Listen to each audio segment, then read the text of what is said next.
I'm so excited, Okay. all of All right. you, Sounds good. to introduce you to Uchechukwu Onwa. Uchechukwu or Uche is a Nigerian-born organizer, trainer, leader, and movement strategist.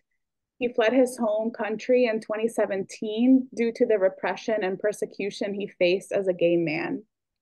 With over 12 years of experience in community outreach, public health, and human rights, Uche has dedicated his career to advocating for marginalized communities. As an activist and visionary for change, Uche has spearheaded numerous initiatives advocating for the rights and dignity of LGBTQ plus individuals. And I want to say Uche's videos are always so engaging and powerful. So I am super excited to have you share your story. Thank you. Thank you so much for the introduction. And so for those that probably might have watched my first video, I'm actually going to just, because my first video actually really talked about me, and I think that's what I want to do because we don't have a lot of time. So I'm just really going to talk about, a little bit of my story, my journey. Again, I'm originally from Nigeria, and I migrated to the United States in 2017 after experiencing multiple persecution, abuse, and torture for being gay. My interest in activism actually started when I was about 15 years of age, and I lost one of my best friend and my childhood friend after he was raped by a gang of homophobes for being effeminate. Few months after he was raped, he found out that he had gotten HIV, and as a result of that, he committed suicide. That was actually the turning point for me. Um, I had just had a shock, and as a teenager, I didn't really know what to do or who to talk to. I was filled with so much rage for losing my best friend to homophobes, but also I was scared for my life because he was my best friend and we always seen together. So I thought that people that raped him probably know me, so I could be the next target. So the quest for justice for my friend and also the quest to stay safe made me to finding about organization, actually one organization that advocates for the LGBTQI plus folks in the southeastern part of Nigeria.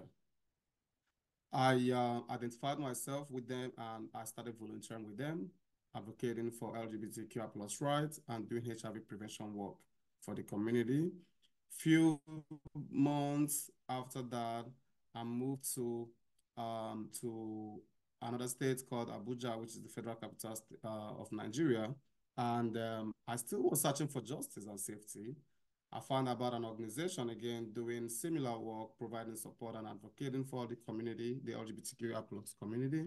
I started volunteering with them again. And finally, I was hired to work as a full-time staff for this organization. So doing this work really put me at risk because I'm now like a public face. I'm always in the community advocating, doing some work for the LGBTQI plus community. Then in 2014, the former president of Nigeria, Goodluck Ebele Jonathan, signed into the Same-Sex Marriage Prohibition Act, which is a law that criminalizes the LGBTQI plus folks in Nigeria and poses 14 years prison terms to anyone who is a member of the community and 10 years prison to anyone who supports the community. So what that means is that if you are my friend or my family member, you know that I'm gay, the law says you have to report me. If you fail to report me to the law and they find out that you have knowledge of my sexuality, you will go to jail for 10 years for not reporting me. And then if two men or two women found holding hands together in public or kissing in public or hugging in public, they will go to jail for 14 years for being intimate. This law gave rooms to more violence and abuse and harassment against the LGBTQI plus community, including murder, rejection from family, etc. I remember one of my very good friends who was stabbed multiple times in his apartment. and his decomposed body and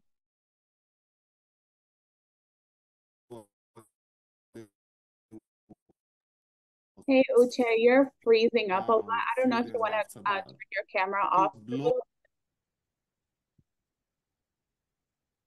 Sorry, I think my connection is bad. I'll turn off my video if that would be helpful. Yeah, you might turn it off for just a second. Yeah, there you go. All right.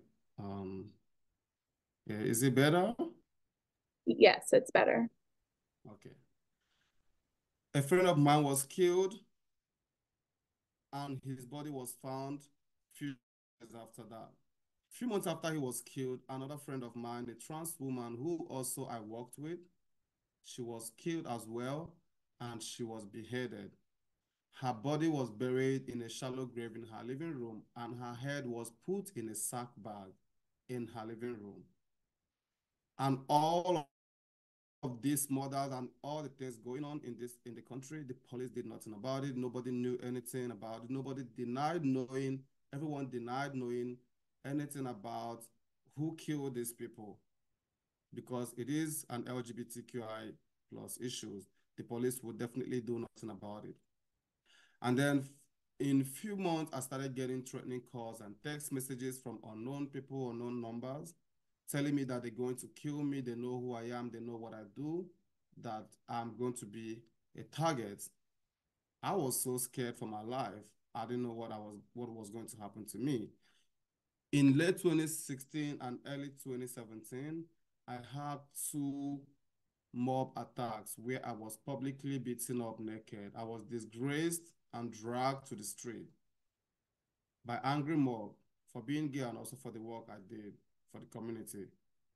The last incident, I was actually about to be burnt alive by the angry mob, but luckily me and my friend were able to escape that incident. As that was happening, I got a US visa to come to the US for an LGBTQI plus conference. And in May of 2017, I migrated to the US. I remember the joy that I felt when the flight was taking off. Looking through the window of the flight, I was smiling. I had so many great thoughts. I thought about how my life would be in the US, if I would ever feel comfortable to hold hands with somebody, with another man in public. Would I be able to go to a gay bar? Would I be able to go to gay parties? These are some of the things that I've seen on the TV while I was still living in Nigeria. So I was just going through all of that in my head, how my life would be in the US. Finally, that I will be able to be in a free and safe space. Throughout the 12 hours flight from Lagos, Nigeria to Atlanta, Georgia, I stayed awake, just thinking about so many things. I remember the first time that I watched the Pride March on the TV while I was still living in Nigeria. I remember the joy that I felt. I was happy, laughing, watching, seeing people march, holding hands, being queer, and all the rainbow flags. I was really, really excited seeing all that. But at the same time, I was crying. I was crying because of all the experiences that I have gone through and my friends. And I was imagining, would my country ever get to the stage where people would be able to really be themselves and be on the streets, proclaiming and reclaiming their queerness and identity. On my arrival to the US, I was shackled by the CBP officers from my hands down to my waist and to my legs, and I was taken to an ICE detention center where I spent 3 horrible months. In detention, I experienced medical neglect. I was abused and tortured. I was put in solitary confinement for days because I spoke up against the condition in detention. I started being very vocal about my stories and the condition in detention, and I was finally released after 3 months. And this was as a result of me speaking up, but also as a result of the advocacy effort that was done by people on the outside, including late Congressman John Lewis, who wrote to the detention facility and to ICE demanding my release. I remember while I was in detention that I was sick, I was rushed to a hospital, I was shackled and taken to the hospital. Even while I was in hospital bed, I was also shackled to a hospital bed. My legs and my hands were chained to the bed. I couldn't move my body around. And I had multiple police officers watching me. I remember that experience and I started crying because I was like, why do I have to go through this experience? Why do I have to be chained to a hospital bed? I never had to experience this in my home country. At some point, I almost wanted to sign my deportation and go back to my country. Yes, I'm released, but I've also had more challenges even after being released from the detention center, including wage exploitation, racism, stigma, and discrimination. But I've also channeled all the challenges and traumas and all the experiences that I have gone through into advocating for LGBTQ plus immigrants and also providing support to folks so that they will be able to lead a fulfilling life in the US and so that they can not only survive, but also thrive. I speak about my story and experiences because I believe that our stories are our power. And I know that with our stories, we can create the change that we want to see. I also believe that folks that are directly impacted by any of injustice system are the best to make change. Also, sharing my story has also helped me in my healing journey. This is also therapy for me. I don't go to therapy. I started doing therapy and then I quit because I feel like, okay, I'm already sharing my story and I'm getting healing from doing that. Last year, when I moved to Atlanta from New York City, where I stayed for some years, I started recently last year creating house parties that celebrate cultures and bringing together Black and brown, queer, and queer folks to learn about each other's culture. Each of these parties has had over 100 people. I cook the food, mostly food from Nigeria, because I want people to learn about my Nigerian culture. I want people to eat the food from my place that I cook by myself. And it has been great experience doing that. And recently, just 2-3 months ago, I started hosting a day party in one of the Black gay club in Atlanta here. And again, the idea for me is to have a space where I'm able to go with my friends and those that love Afro beats to dance to the music that we grew up dancing and listening to, the music that I personally could relate to. Thank you. I also strive to give a voice to my community. Thank you so much, everyone, for being here again, and thank you for listening to this maybe horrible story.